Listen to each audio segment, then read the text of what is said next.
Para el ejercicio 8.8, el cloruro del hilo es un compuesto químico de notable valor usado para la producción de glicerol y otras especialidades químicas. Para producirlo se utiliza la cloración del propileno. Tenemos la reacción global y dice también que en esta reacción se lleva a cabo a 300 grados centígrados con 100% de exceso de propileno y está acompañada de otras reacciones secundarias que producen varios compuestos clorados. En la tabla se adjunta y se muestran los compuestos de salida del reactor, los puntos de ebullición y solubilidades en agua. Se desea separar el cloruro del hilo puro y reciclar las corrientes de propileno y cloro al reactor. Tenemos los datos especificados aquí y tenemos los siguientes apartados, basados principalmente en reglas heurísticas. Separar los componentes más abundantes primero, hacer las separaciones más difíciles al final, separar los compuestos de bajo punto de ebullición primero, separar los compuestos corrosivos primero. Basado en el análisis anteriores, sugiera un proceso de adaptación final para esta separación. Y tenemos el ejemplo del proceso comercial de este producto. Para ello, tenemos la primera tabla que la ubicamos aquí, que es prácticamente la que nos da los datos del ejercicio. Entonces, de acuerdo a las reglas heurísticas, se tiene que la primera separación es aislar compuestos más abundantes.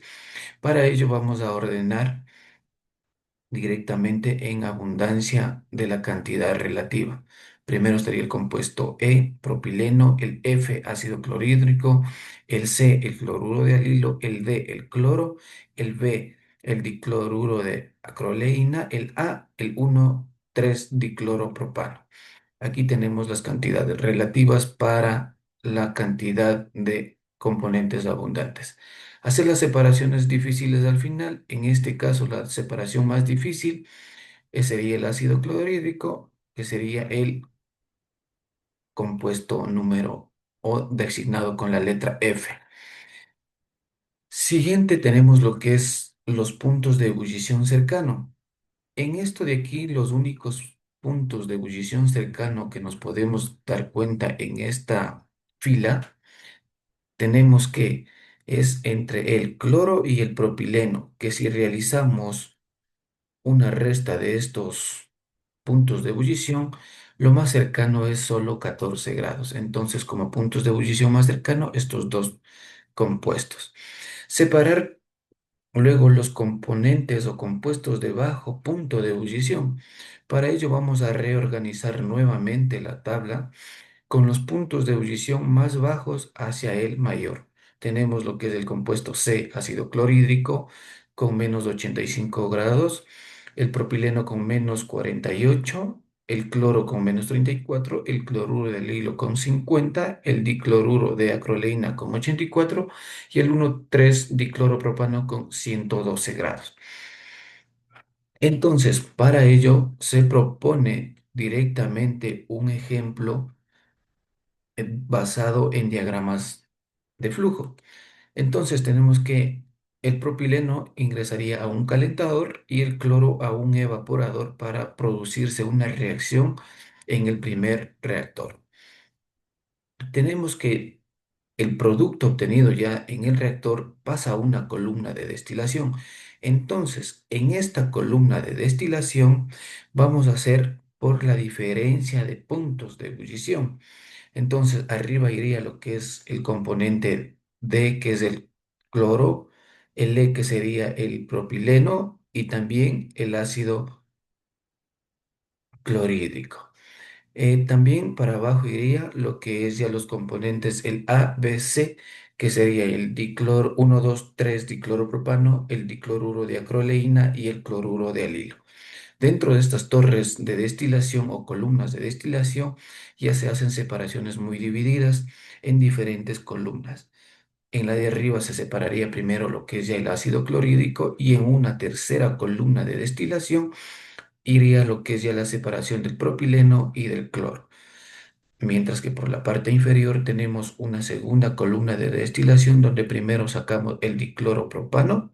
Luego pasaría a una tercera columna de destilación donde vamos a separar el dicloruro de alilo y por la parte inferior el dicloruro de acroleína.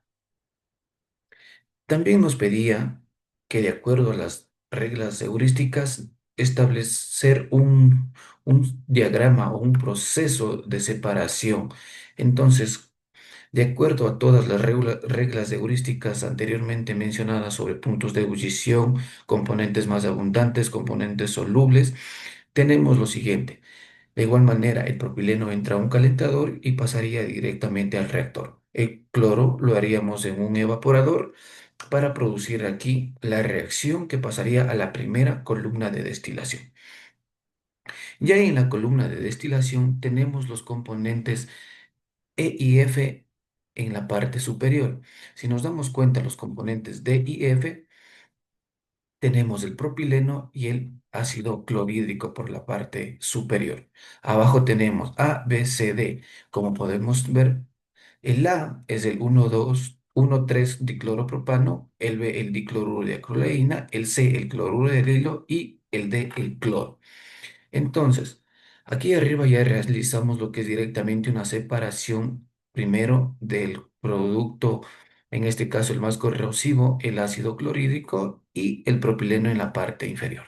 En la parte de aquí abajo estaríamos integrando ya lo que es agua por los compuestos que irían básicamente como solubles en el agua y se comportan de diferente manera. Entonces, separamos aquí los componentes insolubles y los componentes solubles en el agua. Los componentes insolubles salen por la parte superior y los compuestos que serían directamente solubles en el agua irían en la parte inferior como el dicloro propano, el dicloruro de acroleína.